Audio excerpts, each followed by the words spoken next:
믿겨지지 않는 일이 우리 눈앞에 펼쳐졌죠.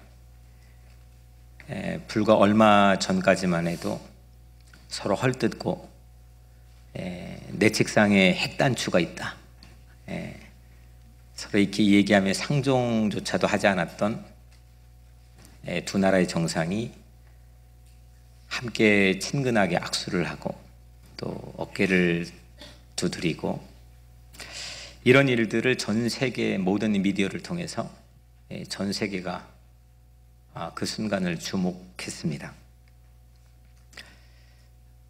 이것이 장차 한반도와 세계에 미칠 영향은 하지만 사실 아직까지는 누구도 장담할 수는 없습니다. 성경에서도 이와 비슷한 사건이 있었습니다. 페르시아 제국의 초대 왕이었던 고레스 왕이 취임하던 첫 해에 주전 538년 자국의 포로로 끌려왔던 다국적 모든 유배자들을 본국으로 송환하라, 이 칙령이 온 제국의 영토에 반포가 되었습니다. 오늘 이 사건에 대한 성경의 고백은 1절에 바사왕 고레스 원년에 여호와께서 예레미야 입을 통하여 하시는 말씀을 이루게 하시려고 바사왕 고레스의 마음을 감동시키심에 그가 온 나라에 공포도 하고 조서도 내려 이르되 했습니다. 고레스 왕의 이 조서는 이스라엘 백성의 자국으로 귀환해도 좋다는 새로운 반포입니다. 이에 대한 구체적인 선언문은 또 우리가 읽은 본문 안에 2절부터 4절까지 고레스 왕이 발표한 선언문이 담겨 있습니다. 바사는 페르시아 제국입니다.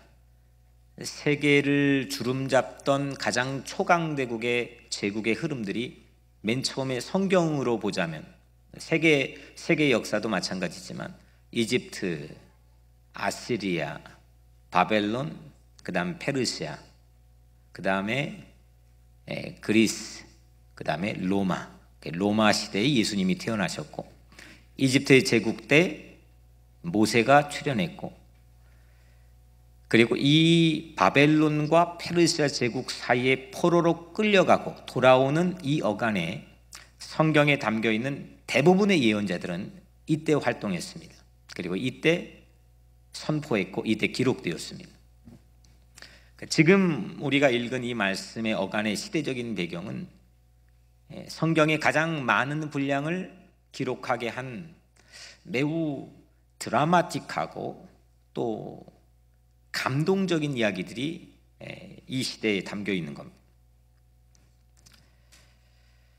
바사 페르시아 제국은 200년 동안 세계를 주름잡았습니다. 알렉산더 대왕이 출현하기 직전까지 세계를 휘어잡았습니다. 근데 이스라엘 백성들은 포로로 끌려갔던 유배자들이었습니다. 그러니까 이 신분의 차이가 현격한 차이가 있는 거죠. 당시 이스라엘 사람들은 평화를 기대할 수가 없었습니다. 꿈에도 생각하지 못했습니다. 나라 잃고 낯선 타국의 포로로 끌려와서 살았기 때문입니다.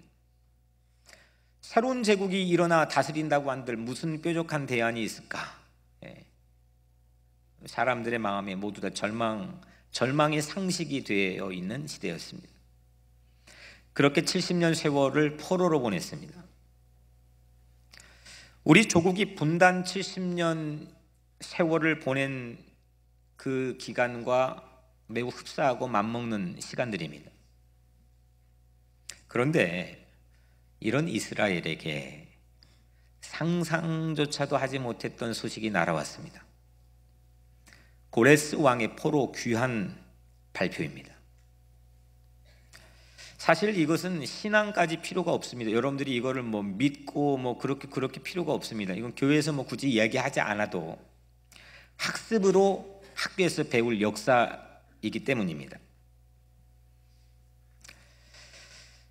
지난 세기에 발견된 고대 근동 문헌집 제1권, 이걸 영어로 ANET라고 합니다. 이건 상당히 성서학자들에게 중요한 고대 문서 자료입니다. 이 ANET 1권에 보면 페르시아 이 고레스 왕이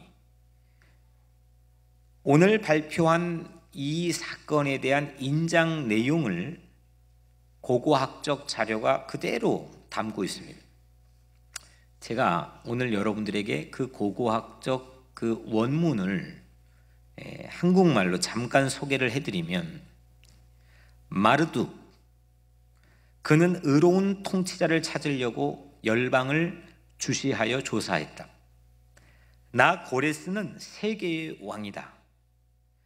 티그리스 강 너머에 있는 성스러운 도시들, 그들 신을 모신 성소가 폐허되었건만 나는 그들의 처소와 집들을 영원한 주거지로 되돌려 주겠다. 나는 그 모든 거주자들을 소집하여 그들의 고향으로 귀국시켜 주겠다. 이게 어느 정도 내용을 좀 요약해 가지고 축약해서 이 ANET라는 고고학 문서 1권에 담겨 있는 내용입니다. 다국적인 유배자들을 본토로 귀환시켜 자유로운 종교 활동을 허락하는 획기적인 사료입니다. 마르둑이라고 하는 건 당시 바벨론부터 제국의 신이었는데, 이 고레스 왕은 페르시아 제국을 일으키며 새로운 종교를 주창합니다. 그게 조로아스터교인데, 그 두 신에 대한 힘이 내가 오늘 온 세계에 자비를 베푸는 결정적 이유이다. 이게 오늘 이 ANET에 담겨있는 주된 내용들입니다. 평화는 공기와 같습니다. 공기와 같다 생각합니다. 여러분들 공기가 있다라고 한 사실을 난 믿지 못하겠다, 의심하며 사는 분 계십니까? 난 그건 정말 믿을 수가 없어. 내가 확인해보지 않았어. 그런 사람은 없겠죠. 공기는 늘 우리 삶의 기본적인 생존을 가장 뒷받침하는 소중하고 고마운 그런 선물입니다. 평화도 마찬가지인 것 같습니다. 평화가 유지될 때는, 평화가 있을 때는 그 중요한 가치를 알지 못합니다. 더 중요한 것이 있어서 그거에 내 시간과 돈을 투자하고 그걸 내 삶의 분주한 스케줄로 집어넣습니다. 하지만 정작 평화가 깨지고 없을 때는 아무것도 못하는 걸 우리는 봅니다. 전쟁이 일어나면, 전 전쟁 세대가 아니기 때문에 잘 모르지만, 전쟁이 일어나면 모든 국민들이 아무것도 하지 못합니다. 그들의 꿈을 펼치지도 못합니다. 멀쩡했던 가정이 평화가 깨지면 그 속해 있는 모든 가족들도 아무것도 하지 못합니다.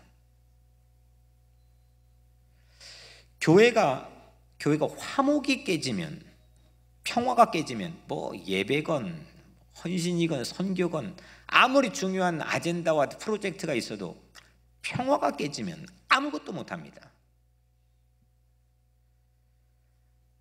이렇듯 평화는 공기와 같은 것 같습니다. 내가 있을 때는, 그 평화가 유지될 때는 소중한 걸 모르지만 그게 망가지고 부서지고 깨어지고 없을 때에는 아무것도 못합니다.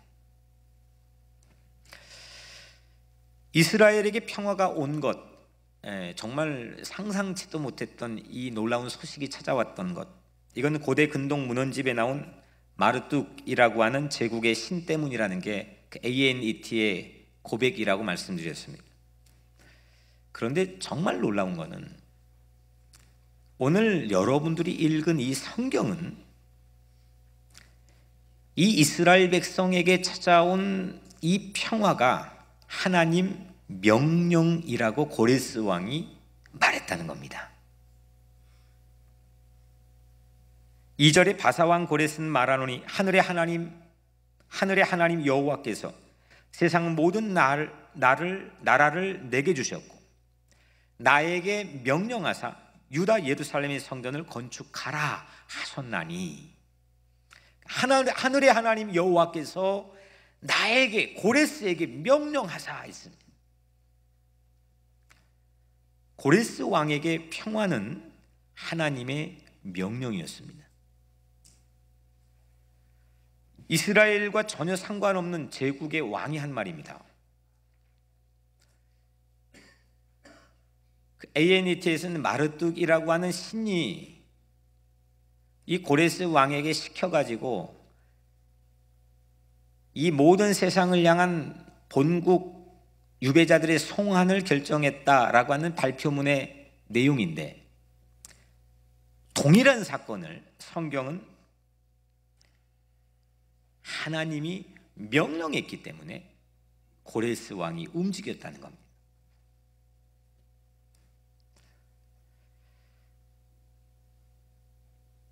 한번 우리가 이스라엘 백성의 입장에 한번 서봤다고 생각해 봅시다.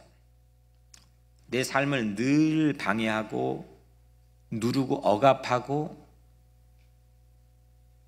나를 늘 우울하게 만드는 가장 큰 파워, 권력자가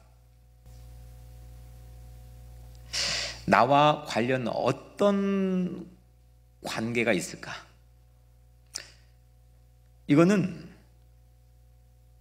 제가 지금 백악관을 찾아가가지고 맨날 사진 찍는 데 있잖아요. 그 밖에서 정원에서. 그게 아니라 갑자기 제가 나 이거 좀 들어가야 되겠다고, 트럼프를 난 지금 만나야 되겠다고 그러면 저를 보고 뭐라고 하겠습니까? 여러분들 입으로 말하기는 그렇겠지만 미쳤다고 그러겠죠. 그 확률보다도 더 간극이 벌어져 있는 게 지금 고레스 왕과 유배자 신분이 이스라엘 백성들의 사이 관계입니다. 그들을 배려해야 될 이유도 없고 또 제국의 신이 얼마나 폭압적이겠습니까?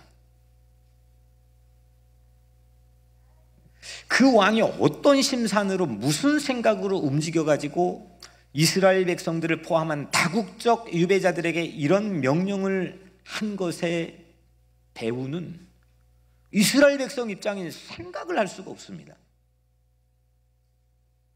이건 이렇게 이쪽 이를테면 이후에 이렇게 해서 노벨상을 받겠다, 또 이렇게 하면 내 어떤 정치적 위기를 극복할 수 있겠다, 이걸로 백성들의 민심, 환심을 살 수 있겠다, 이렇게 추측할 수가 없는 겁니다. 그런데 오늘 성경에서는 고레스의 입을 통하여서 우리에게 전해지고 있는 건 이 모든 게 야훼 하나님의 명령이었다는 겁니다.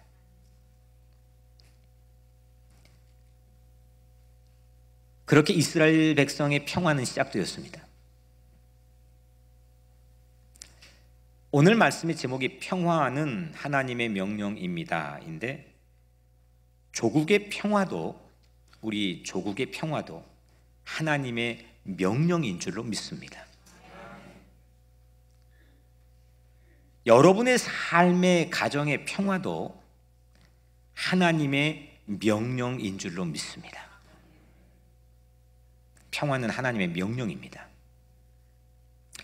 제 주중에 이 말씀의 제목을 이제 기도하는 가운데 잡은 후에 그 후에 알게 된 것은 20세기 한국의 최고의 사상가였던 함석헌 선생님이 1970년대 초반 CR의 소리에 한 명언이 평화는 하나님의 명령입니다. 별로 놀라지 않네. 평화가 가능하다고 해서, 또 이게 불가능하다고 해서 내가 취사 선택할 수 있는 게 아니라는 겁니다. 내 이익에 맞으니까, 아니면 내가 지지하는 정당에 부합하니까, 또 누가 말했으니까, 이 평화를 통해 내게 주어지는 이득이 있으니까 내가 그걸 하고 안 하고 선택할 수 있는 게 아니고, 평화는 하나님의 명령이라는 겁니다. 그렇다면 바벨론 포로제에서 이스라엘 평화가 하나님의 명령이라고 그러는데 왜 70년 동안이나 지연되었을까? 한반도 조국은 분단된 지 70년 동안 왜 평화가 지연되었습니까?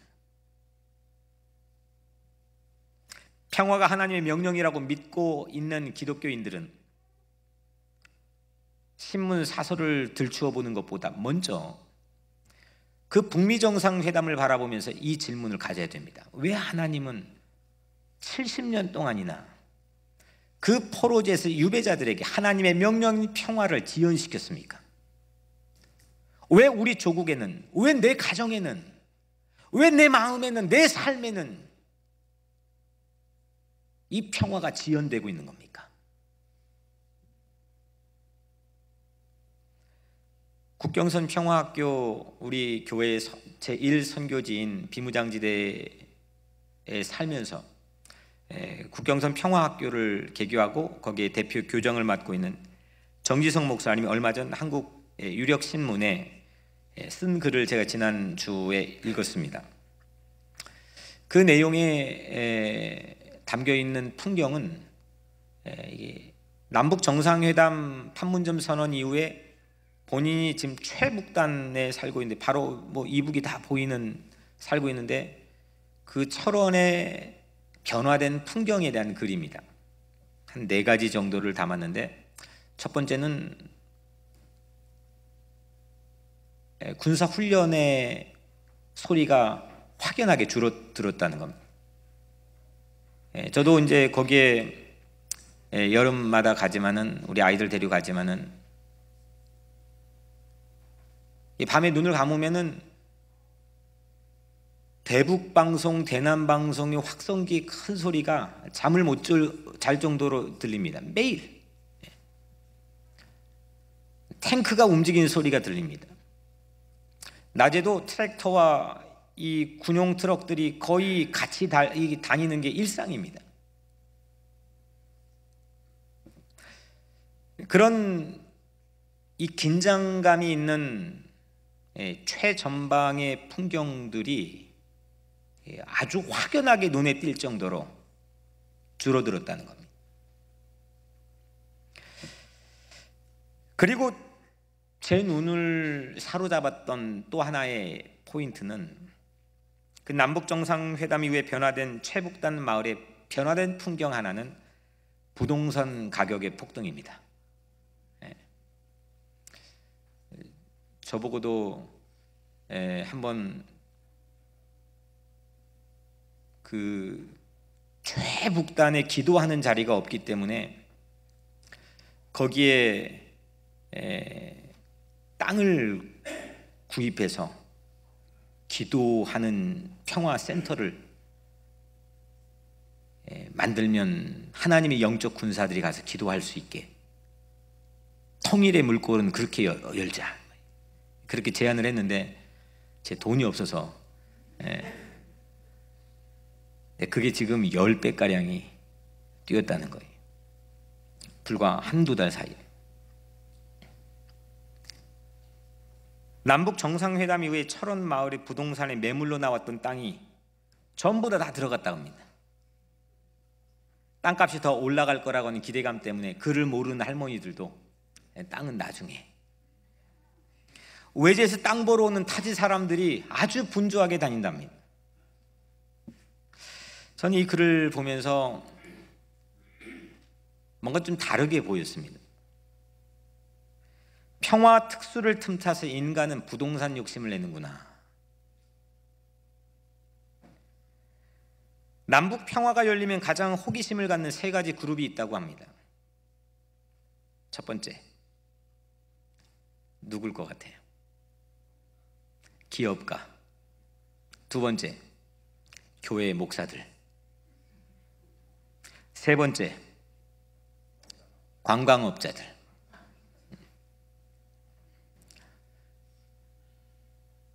남북 평화의 무드가 열리게 되면 이 세 가지 그룹들이 지금 또 벌써 뭐 각 교단마다 뭐 나는 황해도 너는 함경도 뭐 난리가 났습니다. 가서 뭘 하겠다는 건지, 그 열정을 조금 멈췄으면 좋겠는데, 다 망가뜨려 놓을 것 같은 두려움 때문에 저는 사실은 이 평화가 이 지금 눈앞에 왔다고 하지만 통일은 조금 더 지연되었으면 좋겠다는 가장 첫 번째 이유가 바로 그 이유입니다. 인간 본연 마음에 있는 탐욕, 아무리 선해도 저나 여러분이나 피장파장, 아담 하와 이래로 우리에게 끊임없이 침투해오는 이 악한 지나친 탐욕, 난 하나를 먹고 배부른데도 남이 먹고 있는 거를 보면 그거를 뺏어다가 내가 손에 쥐고 있어야 직성이 풀리는. 평화는요, 욕심으로 하는 게 아니고 하나님의 명령으로 해야 하는 줄 믿습니다. 지난주 사실 이 부동산 폭등에 대한 기사를 그 정지성 목사님의 글을 보기 전에 제가 오늘 이 설교를 이렇게 변경하게 된 가장 큰 이유가 지난주 유력 한국 이 일간지에 쓰여 있는 글 때문이었습니다. 사실 오늘 아버지 주일이라 아버지 주일, 아버지를 축복하는 메시지를 전해야 되는데 그것조차도 좀 밀어놓고 오늘 같은 날 이런 엄청난 세상도 주목하는 이 일을 이 강단에서 하나님의 이름으로 해석하고 선포하지 않으면 이건 정말 직무유기라는 생각이 와서, 어떤 신문의 글이었냐면 거기에 소제목, 서브타이틀이 경제가 곧 평화이다, 이거였습니다. 경제가 곧 평화이다. 아주 맞는 얘기입니다. 경제적 불평등으로 인해서 오늘 먹고 살 일용할 양식도 없는 세상에 많은 굶주린 가난한 사람들이 있습니다. 그 평화의 평등이 맞춰져 있지 않으면 평화는 요원한 일입니다. 가진 자들만의 평화가 됩니다. 예수님은 그걸 질타했습니다. 그런데 제 마음속에 드는 질문이, 아무리 예수님이 그렇게 사셨다 할지라도 이 서브타이틀을 보고 제가 마음속에 가진 질문이, 정말 경제가 평화의 전부인 건가?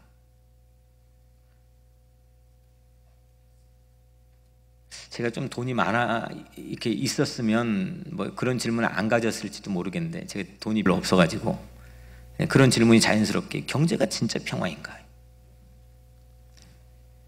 북미 정상회담 또한 철저하게 자국의 이익을 관철하기 위한 겁니다. 공공연한 비밀인 거죠. 다 드러난 비밀인 거죠. 미국은 왜 그걸 하려고 하는지, 북한은 어떤 속셈이 있는 건지, 남한은 무엇 때문에 기대하고 하는 건지, 정말 평화를 미치도록 절박하게 좋아해서 하는 건지. 한반도를 둘러싼 주변국들은 전부 주파나를 튕깁니다. 일본의 리더는 미국을 3번이나 요 근래에 왔다 갔습니다. 저는 시사평론가가 아닙니다. 하나님의 마음으로 이 북미 정상회담을 봐야 됩니다. 물론 저는 감동이고 환영이었습니다. 저번에 판문점 선언 때도 그랬지만 미국의 이 주요 언론인 MBC가 연락이 왔습니다. 이 회담에 대해 어떻게 생각하니? 또 이번에도 마찬가지로 뉴욕의 언론이 우리 교회 마이크를 내밀었습니다. 이거에 대한 어떤 생각이 있는지. 물론 환영하고 기뻐하고 정말 말할 수 없는 감동이 저에겐 특별하게 있습니다. 오죽하면 우리 애 이름을 조국 조선이라고 지었겠습니까? 정말 꿈에도 소원은 통일이었습니다. 오죽하면 제 일의 삶의 목양지와 선교지를 비무장지대로 정했겠습니까? 예수님이 다시 지금 이 시대에 한반도에 온다면 그 베들레헴은 전 비무장지대라고 생각합니다. 싸우고 수많은 젊은 군인들이 수없이 죽어갔고 지금도 여전히 서로를 못 죽게 안달이 난 세계의 마지막 남은 냉전의 잔재.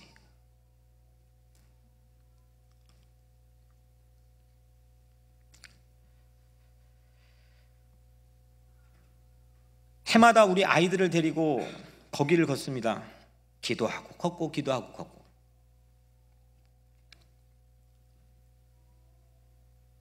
물론 저는 지난 주간에 있었던 북미 정상회담에 대해서 누구보다도 감동했고 기뻐했습니다. 하지만 그런데 제 마음엔 석연치 않는 구석이 있었습니다. 이 기쁨과 환영의 일색인 이 상황에서 그래도 명색이 이 조목사가 그런 석연치 않는 마음을 가지고 있다는 걸 누가 쉽게 얘기할 수 없었기 때문에 하나님과 대화하면서 오늘 말씀을 준비했는데, 우리는, 교회는 그래도 우리 레벨은 북미 정상들도 넘어가야 되는 거 아니겠습니까? 한국의 대통령 수준도 넘어가야 되는 거 아니겠습니까? CNN 수준 넘어가야 되는 거 아니겠습니까? 죄다 거기에 나온 정보들을 컬렉트 해가지고 그걸 가지고 뭐 나는 이쪽 진영이네, 난 저쪽 진영이네. 교회들이 그거밖에 안 된다는 겁니다. 하나님이 언제 이거 지금 세상을 창조해가지고 지금 운영해 가시는데 진보 보수로 언제 나눠 놓았습니까? 하나님이 심지어는 고대 근동 문헌집인 ANET에 나온 고레스 왕을 성경에 에스라는 오늘 본문은 넘어가지 않습니까? 하늘의 하나님 여호와께서 나에게 명령하사 마르뚝 같은 건 집어치워라 이겁니다.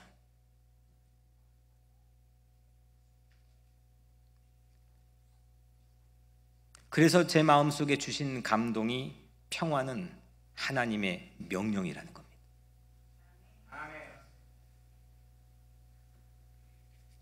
교회가 너무 답답합니다. 하나님이 오늘날 교회와 교회 리더들을 보면 어떤 마음이 들까요?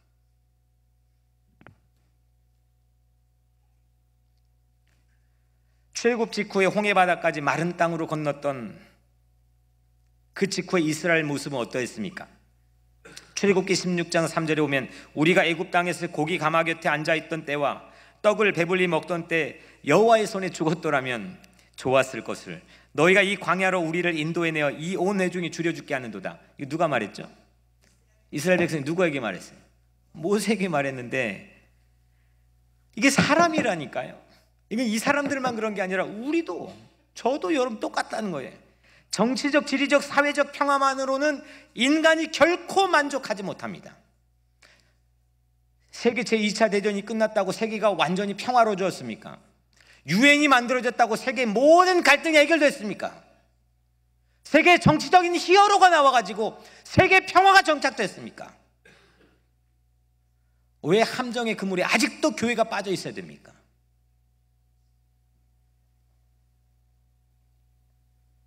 자기 이익의 결부가 되면 누구도 이렇게 말합니다. 차라리 그때 고기가마가 내 경제적 욕구가 채워졌던 그 마지노선에 있을지라도 그때가 그리웠다. 이 말도 되지 않는 일 아닙니까? 물에 빠져 죽어가는 사람을 살려놨더니 엉뚱한 얘기하는 거 아닙니까? 사람의 마음속에 있는 죄성이 이런 겁니다. 사람의 마음속에 있는 탐욕적인 죄성이 바로 이런 모습이라는 겁니다. 70년 지연에 담겨있는 하나님의 의미는 저는 단연코 왜 하나님께서 그 70년을 지연시켰는지, 그 탐욕에서 자유로운 하나님의 다음 세 하나님의 사람들을 하나님께서 만들기 위함인 줄로 믿습니다. 왜 광야에 40년을 지연시켰습니까? 가나안 복지 땅에 가도 과거 그 지긋지긋했던 노예 근성들을 다 털어버리고 새로운 헌법과 새로운 지향을 가지고 하나님 나라의 공동체를 세우겠다고 하는 새로운 다음 세대들을 40년 동안 준비한 겁니다.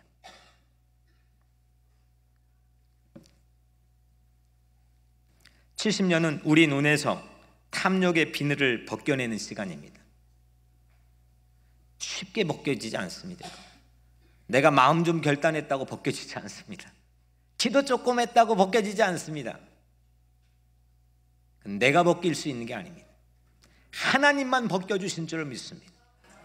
만군의 여호와 하나님께서, 세상 모든 걸 주관하신 하나님께서 내 마음속에 있는 이 탐욕의 비늘을 오늘 벗겨주시 주의 이름으로 간절히 축원합니다. 평화에 대한 절박함, 절실함의 경지를 잠언이 이렇게 말씀합니다. 채소를 먹으며 서로 사랑하는 것이 살진 소를 먹으며 서로 미워하는 것보다 나으니라.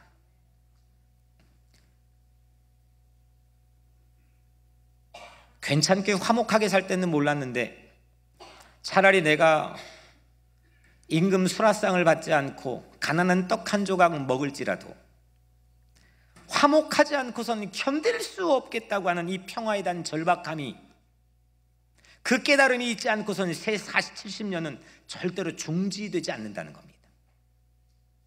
내 가정이 깨져가지고 화목에 깨어져서 이 평화에 대한 절박함이 절실하게 내 마음에 있지 않고서는 그 70년은 그 가정에서, 그 삶에서 중지되지 않는다는 겁니다. 마른 떡 한 조각만 있고도 화목하는 것이 제육이 집에 가득하고도 다투는 것보다 나으니라. 아무리 많은 고기가 있어도, 여러분들 제가 늘상 우리 교우들하고 식사 밖에 하면 말하지 않습니까? 나 별로 먹는 거 좋아하지 않는다. 먹으면 금방 뱃속에서 몇 시간이면 없어지는 거. 나는 사람 얼굴 쳐다보는 게 훨씬 좋다는 거예요. 뭘 그게 집착할 거냐? 뭐 먹었는지 제가 일주일 후에 기억할 것 같습니까? 못할 것 같습니까? 야, 그때 콩나물 반찬 기가 막혔다. 그게 내 삶의 용기와 희망을 줬다. 저는 그래서 이 점심에 안 먹는 또 한 가지 이유가, 사람 얼굴을 쳐다보는데 밥을 먹는 건 소화가 안 됩니다. 근데 미치겠어요. 밥을 먹으라고 하니까 또 저를 사랑해 주셔가지고. 다툼이 지긋지긋해가지고 막 싸우는 게 미치도록 힘들어가지고 마른 떡 하나만으로도 화목한 것, 이게 제일임을 알 때 그 70년 중지되는 겁니다. 무슨 평화의 논리에 경제가 들어옵니까? 통일 비용 그게 얼마 될지 그 누가 아는 겁니까?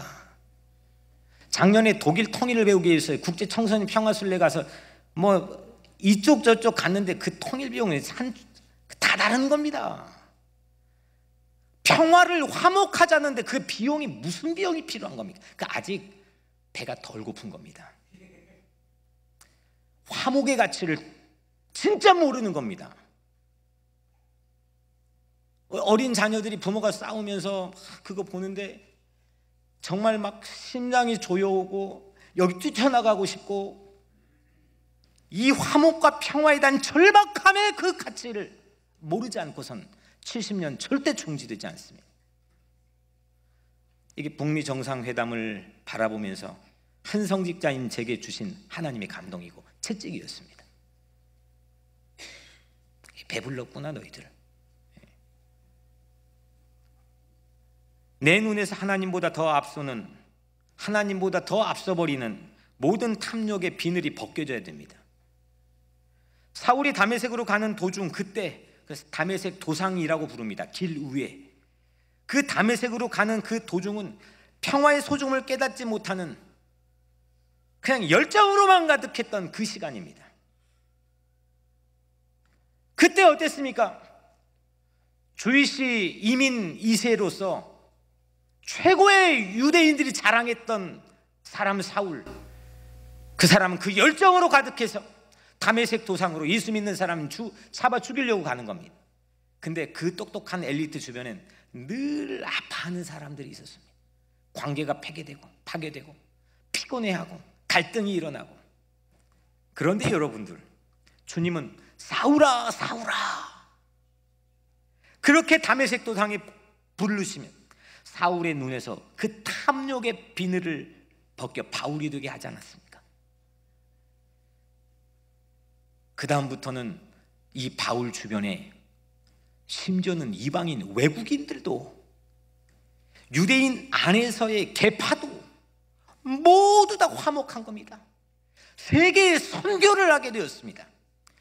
아니, 세계 선교, 인디안 선교도 하고, 저도 우리도 IT 가고 그러지만 제발 그거 선교해가지고 피곤하게 만들면 안 됩니다. 거기에 분란을, 교회끼리 경쟁하는 것도 아니고, 우리 폼 잡는 것도 아니고,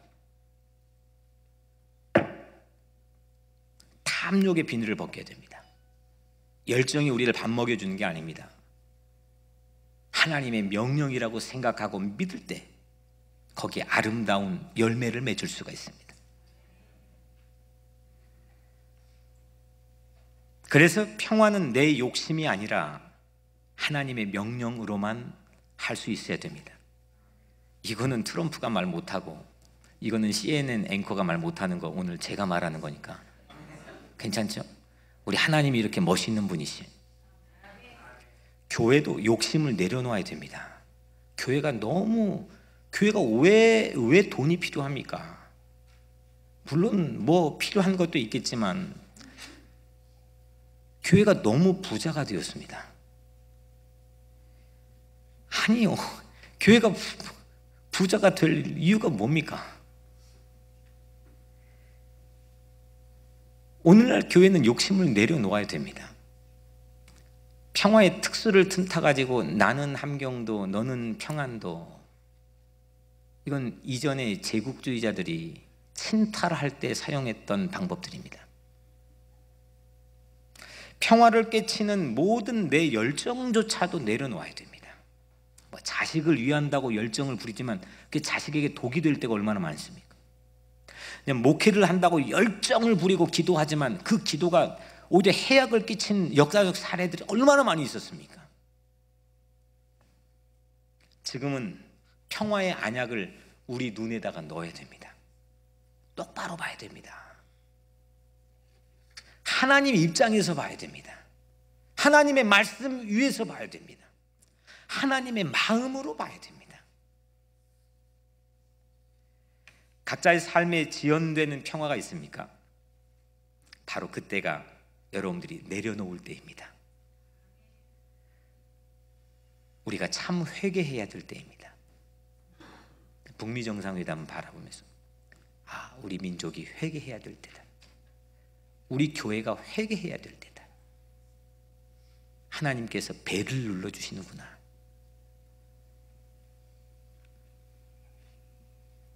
심지어는 공화당 내에서도 존경을 받지 못한 그 한 리더 정상을 하나님이 그조차도 활용해가지고 하나님의 명령으로 사용하시는데, 우리 민족, 우리 교회는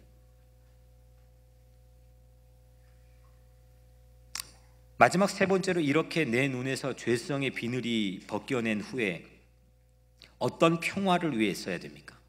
그럼 우리가 이루어야 할 평화는 무엇입니까? 평화는 뜻밖의 친구를 만나고 만드는 일입니다. 그게 평화입니다. 취임하자마자 이스라엘 포로들을 자국으로 70년 만에 돌려보내는 고마운 친구가 또 어디 있습니까? 생각도 안 했는데 이건 굴러온 떡을 넘어서 이건 뭡니까? 고레스는 이스라엘 백성들에게 두고 성경 안에 기록될 정도로 고마운 친구가 되었습니다. 이사야도 고백을 2번씩이나 했습니다. 원수와 친구 되는 일 없이 평화는 요원한 일입니다. 모세가 이집트 왕실에 입양되어서 왕자가 되지 않습니까? 이집트 왕실에 있는 수많은 대신들과 왕족들과 친구가 되었습니다. 유프라테스가 강가에 살았던 아브람, 그 멀리 관계도 없던 지역에 살았던 아브람, 팔레스틴 땅에 이주해서 새로운 친구를 만들고 믿음의 father, 대부가 되지 않았습니까? 철저한 유대주의자였던 유대 이민자 2세, 그 사울이 변해서 외국인들, 이방인들의 전문적인 친구가 되지 않습니까?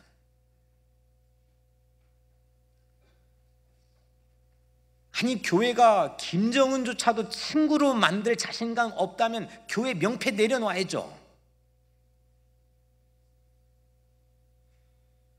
트럼프건 누구건 세상에 어떤 사람 친구로 만들 자신이 없다면 그 교회 좀 잠시 좀 휴가를 가던 해야죠. 서로 헐뜯고 편견과 선입관으로 서로를 만나보기도 전에 친구를 포기해버리는 오늘 같은 이 세상에서 분단의 아류로 살아가는 우리 한민족들은 그런 아픔들을 마음에 품고 있습니다. 치유받아야 됩니다. 성경에 이리가 어린 양의 친구가 되고 표범이 염소와 함께 누워서 친구가 되고 젖 먹는 아이가 독사의 구멍에 손을 넣고 장난할 정도로 친분이 쌓이는, 이건 정치에서 보면 우스운 개그밖에 되지 않습니다.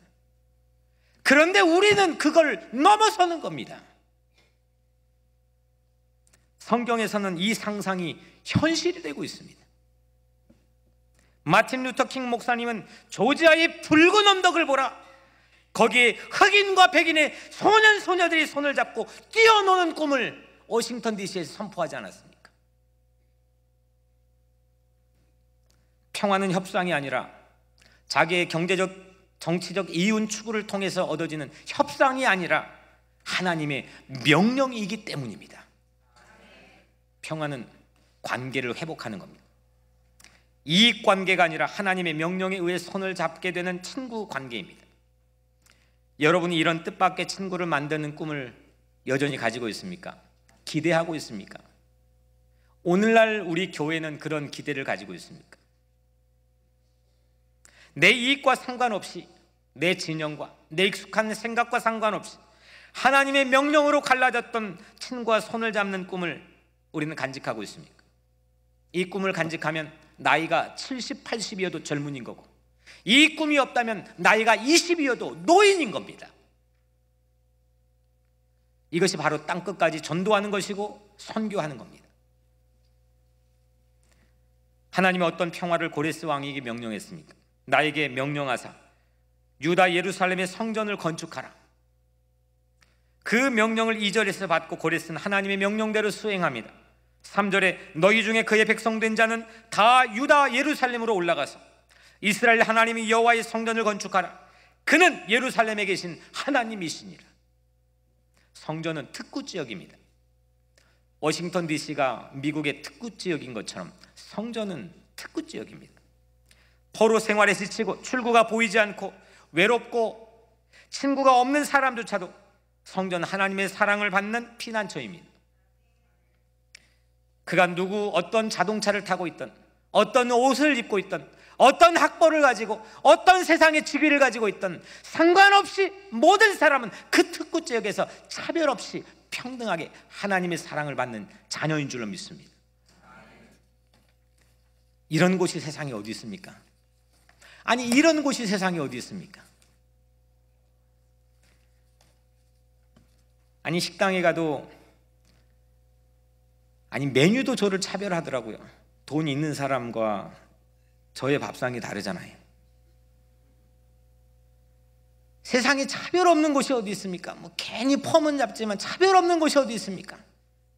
이 차별 없는 세상에 소수인종으로 살아가는 우리 이민자들, 답답한 사람들, 서류미비자들, 다카드리머들, 수없는 우리의 친구들, 세상에 상처받고 골마 터지고 이 받고 저리 맞고 한 이 특구 지역에 있는 교회 와서는 하나님의 놀라운 사랑을 우리 모두가 누리고 평화를 누리는 귀한 자리인 줄로 믿습니다. 이 평화의 전당을 복구하도록 고레스 왕은 오늘 놀라운 사실은 4절부터 마지막 11절까지 경제적인 지원을 아끼지 않습니다. 4절에 그 남아있는 백성이 그 어느 곳에 머물러 살든지 그곳 사람들이 마땅히 은과 금과 그 밖의 물건과 짐승으로 도와주고 그 외에도 예루살렘에 세울 하나님의 성전을 위하여 예물을 기쁘게 드릴지니라. 그냥 포로로 놓아주기만 해도 얼쑤하고 좋아할 텐데, 이건 기적일 텐데, 성전 복구에 드는 경제적 비용을 아낌없이 지원한다는 겁니다. 주판 하나를 튕기는 것으로는 불가능한 시도입니다. 하나님의 명령이 아니고서는 가당치도 않는 일입니다. 그래서 평화는 하나님의 명령인 줄로 믿습니다. 평화를 복구하기 위해 필요한 모든 비용 하나님께서 도우실 줄로 믿습니다. 여러분들의 가정의 평화가, 여러분들의 자녀와의 사이의 평화가, 여러분들의 신앙의 평화가, 여러분들의 조국의 평화가 망가졌는데 그거 복구하는 일은 미국이 하는 게 아니고 일본이 하는 게 아니고 하나님이 도와주신다 했습니다. 저는 지난 5년 동안 한국 비무장지대를 다음 세대를 데리고 도보순례를 했습니다.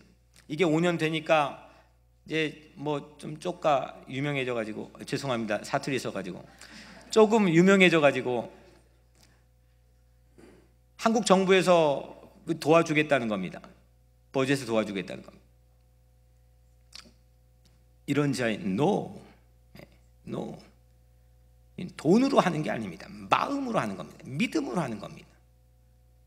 그 돈 가지고 와가지고 생색낼 뻔히 보이는 건데 no. 아무리 좋은 정부건 나쁜 정부건 우리는 신앙의 고백 운동입니다. 교회가 움직여지는데 돈 없으면 좀 덜 먹으면 되는 거잖아요. 불편하면 버스 타든 걸어가면 되는 거지. 그럼 불편인 거지. 내 삶의 자존심은 뺏어갈 수 없는 겁니다. 사람은 그런데 그 자존심을, 그 믿음을 아주 작고 사소한 것에 맞바꾸치게 합니다. 이스라엘이 어디로 귀환했습니까? 몽땅 파괴되고 다 무너진 예루살렘으로 귀환했습니다. 귀환하려면 좀 좋은 곳을 향해 가야지. 우리 교회는 지난 5년 동안 정말 전 세계 냉전의 잔재로 가장 부서진 곳에 우리 청소년 애들 데리고 갔습니다. 아무도 봐주지 않았습니다. 아무도 주목해주지 않았습니다. 근데 하나님은 보셨습니다. 그 누가 지원합니까? 하나님께서 도와주실 것이라. 정부의 힘을 얻어 움직여지는 것, 돈으로 하려고 하는 것, 그걸로 망합니다. 하지만 하나님을 바라보고 믿고 바라보는 것, 거기엔 놀라운 일이 일어날 줄로 믿습니다. 그래서 평화는 하나님의 명령입니다. 평양이라도 성운박교회, 지금은 공산주의 건물이 들어서 버린 그 자리, 수없는 사람들이 하나님의 말씀을 전하고 들었던 그 놀라운 평양의 그 교회들, 거기에 평화교회를 세우기 위해서는 꿈에라도 가고 싶은 게 제 마음입니다.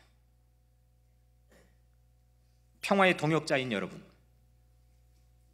우리에게 고레스 같은 사람을 세워 뜻밖의 평화 소식을 우리 민족에게 허락해 주실 줄로 믿습니다. 가정과 우리 각자의 삶에 허락해 주실 줄로 믿습니다. 탐욕이 가득한 반평화의 비늘을 우리 눈에서 벗겨버립시다.